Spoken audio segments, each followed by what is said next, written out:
Hey, what's going on YouTube land? It's your boy TJ and welcome to my YouTube channel Wrestling Nostalgia, where I get my reviews into the shows and PLE events. As you can see, I'm back home and with my championship.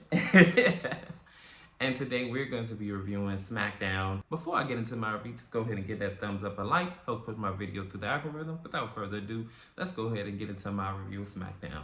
So we open up with Jimmy. He comes out to a decent ovation and he says that I'm back in your city and I've been out for a long time because my brother Solo took me out, but I'm here now. And he said tonight I'm gonna do what I always do and kick his ass. So this is when the tribal chief Roman Reigns comes out and he basically says that join me in acknowledging Jimmy Uso. And this is when everybody cheered and everything like that. And he says that I'm not the wise man. I don't normally, come up with the plans and everything like that. But a little bit back and forth later, this is when Jimmy, brought him back down to reality and says that basically he's the only one, Jimmy's the only one in the family that acknowledges him and we need help.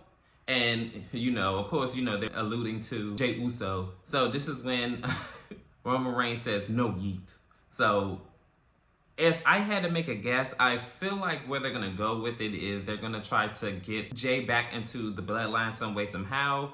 And if I were really thinking, I do feel like as though that some way, somehow Solo's going to get kicked out because of all the losing that he's been doing. And then they're going to bring in the other Fatu family member if I were thinking ahead of time, and then gather all of the original members of the original bloodline. That's what I'm thinking is going to happen, but we just have to wait and see how it's going to play out in the upcoming weeks because, in no time, Survivor Series is going to be right around the corner. That's next month.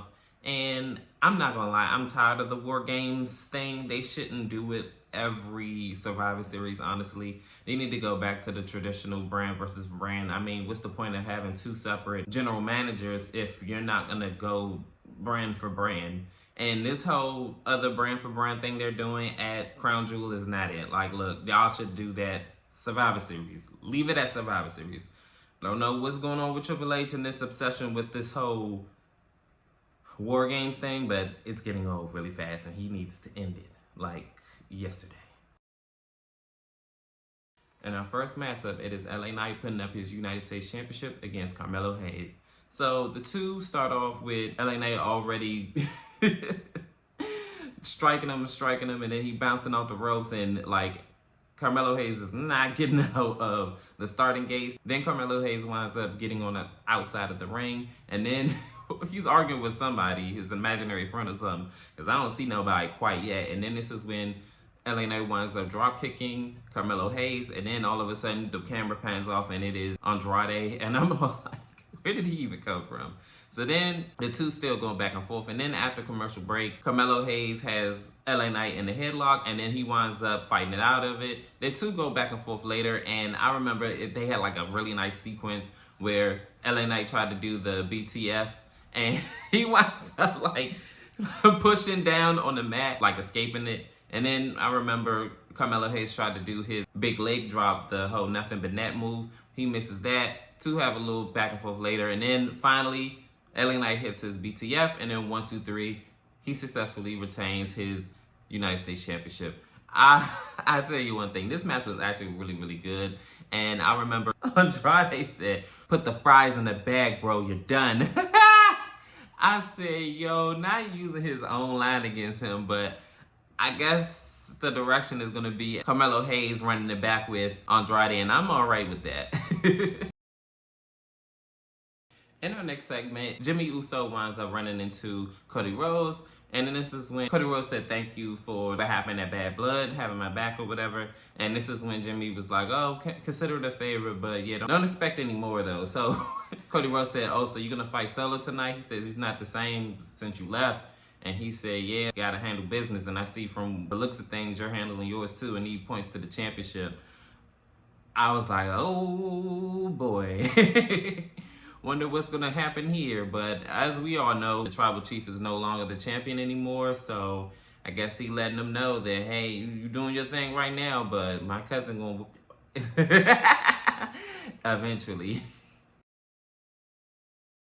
In this next segment, it is the Meta Girls, and they basically said that they ain't come to play, and they're coming to take those women's tag team titles. And I'm glad that the Meta Girls getting their shine on SmackDown and everything like that. But the actual match itself, once we get into it, we gotta wait until we actually get to that match, because I got some things to say. So before we even get into the match, being as though this is a history-making match on top of that, being as though this is the first time in the women's history of the Women's Tag Team Championship that all 4 women participants are black, and you had Kevin Owens come out and interfere. For what exactly? This could have waited. I know I'm not supposed to be out here.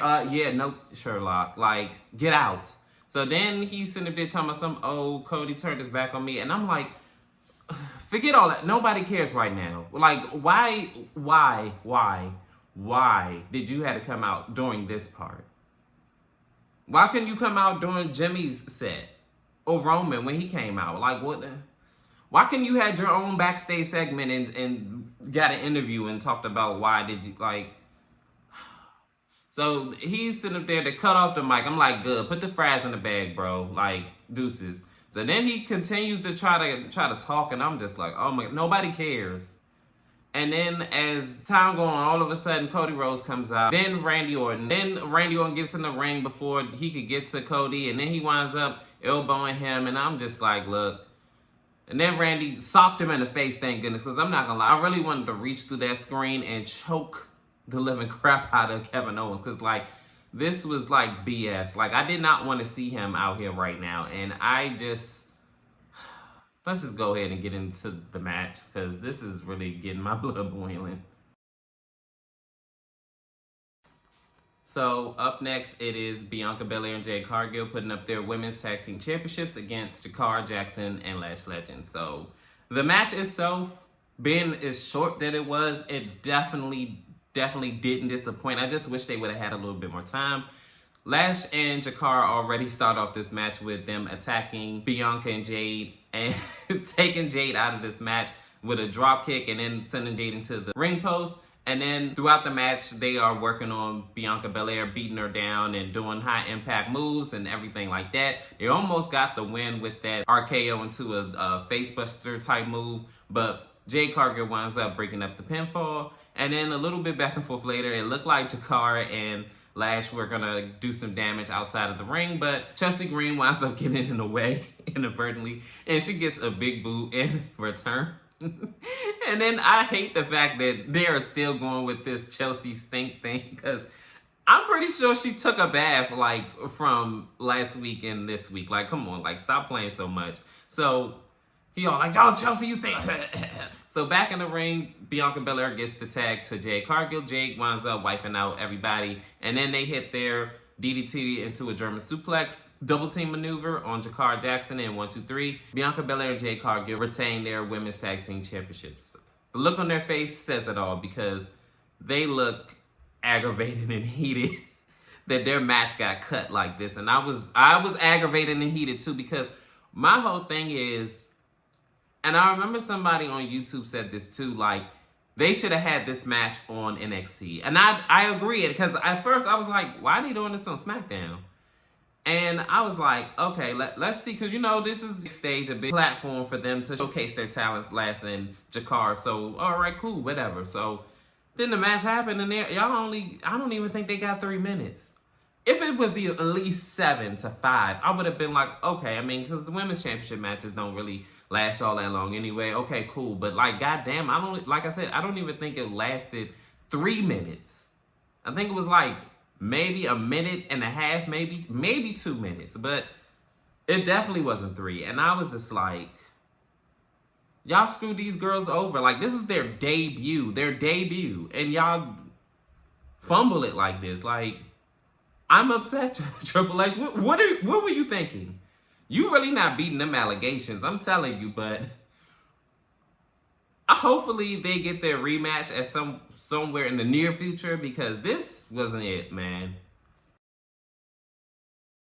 In this next segment, it is Nia Jax and Tiffany Stratton, and they come out, and basically Nia Jax says that even though Bayley was a formidable opponent, she was no match for me, and neither is none of the women in the locker room in the back. She said that that little girl, Liv Morgan, wants to go against your women's champion, and she's gonna get annihilated too. And she says, and once I'm done with her, this is when she gets Tiffany Stratton into a headlock, and then she said, that's when you cash in. And I'm like, girl, did you have to do all that though? But whatever.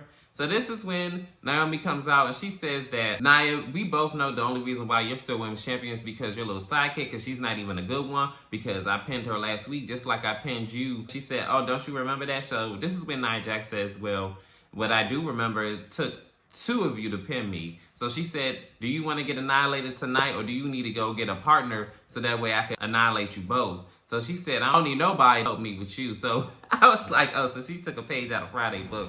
I'm a man without it. Yeah, I'm a man without it. But this is when Liv Morgan comes out. She basically says that she wanted to make an example out of Nia Jax, but she says she's going to be sitting at ringside and watching her lose her match tonight. Little bit foreshadowing, but hey. Up next is going to be Nia Jax versus Naomi. Who's going to come out on top? Like, yeah, I want to see it. And our next matchup is Naomi versus Nia Jax. These two had quite a match. It started off with Nia Jax or whatever trying to dominate Naomi, but Naomi is like, not going for it. I remember she had like a couple of spots where she stepped on Nia Jax's back. That was just so funny. And then Nia Jax wound up getting back in control, and she just runs her over like a bulldozer. And then throughout the match, she was just like beating her down and like, grounding her. And then Naomi winds up getting some offense in, and then she winds up getting Nia Jax to roll out of the ring damn near. And then she winds up doing a split on her while half of her body is out of the ring.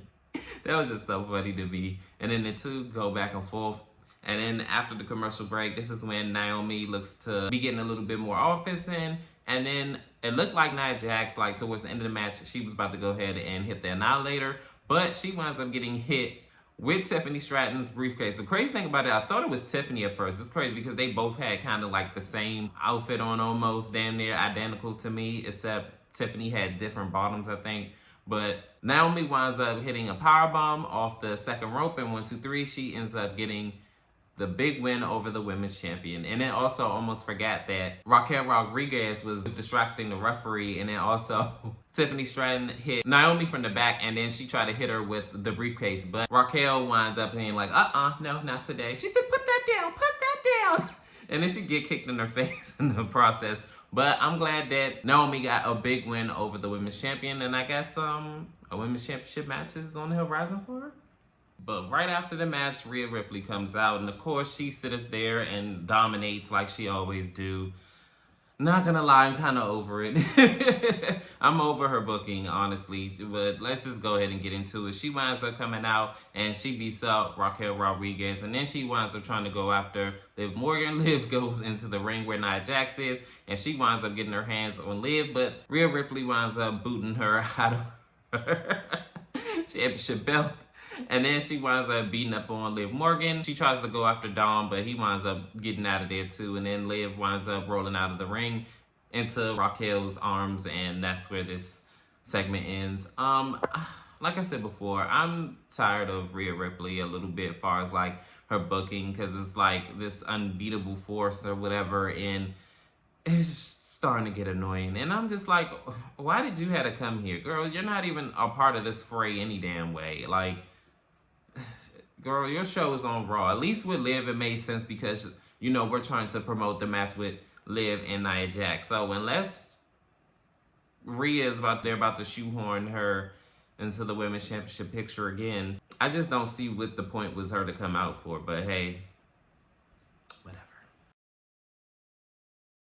In our next segment, Carmelo Hayes winds up coming up to Nick, and he says that You know, how's that right? After I beat AJ fair and square, then Andrade comes out and says all this stuff and costs me my championship match. So then this is when Nick says that if my calculations are correct, you and Andrade are tied 3 wins apiece. So I only see one way out of this. And this is when Carmella says what?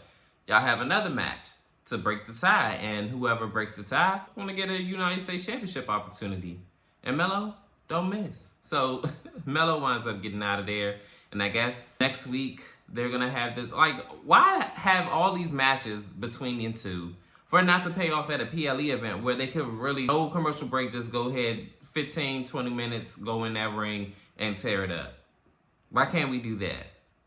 At Crown Jewel, and then like make that match a Survivor Series. I would love that. But once again, I'm not the booker. This is when Legado de Fantasma, if I'm saying that, I don't think I ever say their name right. So they come in and basically, in long story short, they want a championship opportunity just like how everybody else is getting, because it seems like everybody else is getting like these permanent stakes to championship matches and they're just getting looked over. So Nick says that, hey, your boys are going to have a tag team match, and if they get through these people, then they're definitely, you know, well on their way to championship gold. If I had to make a guess, it's going to be against the Bloodline. I mean, who else? This is when Santos said that, hey, you know what I'm saying? Thank you. Was that so hard? You won't regret it, man. When after they walk off, Nick says, oh, y'all probably will regret it. I said, ooh. And that's why I feel like it's going to be against Bloodline. So we're going to see who their mystery partners are going to be next week. What an eventful SmackDown so far. In our next segment, the tag teams that were in the ladder match last week are arguing a stake about, you know, being or having another tag team championship opportunity. And basically Nick says that y'all had your chance. We hear like a bunch of commotion going on in the back, and it's KO, and he's beating up on Randy Orton, and he's saying, yeah, you need to pick a side, you need to pick a side, you need to decide what side you're gonna be on, and all this other stuff. So I guess they're not friends anymore. So we're just gonna have to see what the development of this story is gonna be, because now it looks like that Kevin Owens and KO got a little friction, or should I say a lot of friction going on between each other. I guess Randy's just gonna have to pick a side. And finally, we are here, the main event. It is Jimmy Uso versus Solo Sikoa. So these two had a pretty even out back and forth match. Majority of this match, Solo Sikoa wound up like dominating. They were like just going back and forth with the power struggles. They were just basically striking each other, mostly, barely any grappling. Grappling here and there, but towards the end of the match, Jimmy Uso looked like he was about to go ahead and go for the big splash, but he ended up getting taken off the ropes by Jacob Fatu while one of the Tongans had distracted the referee. Then this is when Solo hits his solo spike, and 1, 2, 3, he wins this match. Then they wind up proceeding to beat down on Jimmy Uso, but his cousin, Roman Reigns, wound up coming out and beating up on the Tongans and Jacob Fatu, and then a little bit of his cousin, Solo Sikoa, but he winds up getting beat up in the process as the Tongans and Jacob Fatu come to, and they wind up beating up on Roman Reigns. And after the fact, Jimmy Uso tries to get in there, his little licks in, but that didn't work as well. He wound up getting beat up, and this is where the segment ends. Well, with Jimmy Uso kept saying, hey, I told you, we need more people. We need more people. We outnumber. So, and he does. So, I actually thought this SmackDown was pretty decent. It did what it needed to do and progress in storylines and things of that nature. But the only thing about it is the one mishap I don't like is the whole mishap with Jakara and Lash debut. That was utter BS. It made me not like Kevin Owens even more. So if that was the job, then y'all did it. But other than that, I thought this SmackDown was pretty decent. That's all I have for you guys. How did you feel about SmackDown? Did you like it? Did you love it? Did you hate it? Worst show on earth? Comment down below. Like, share, and subscribe. Help me grow this channel like I always say. And your love and support is always greatly appreciated. And peace, TJ. I'm out.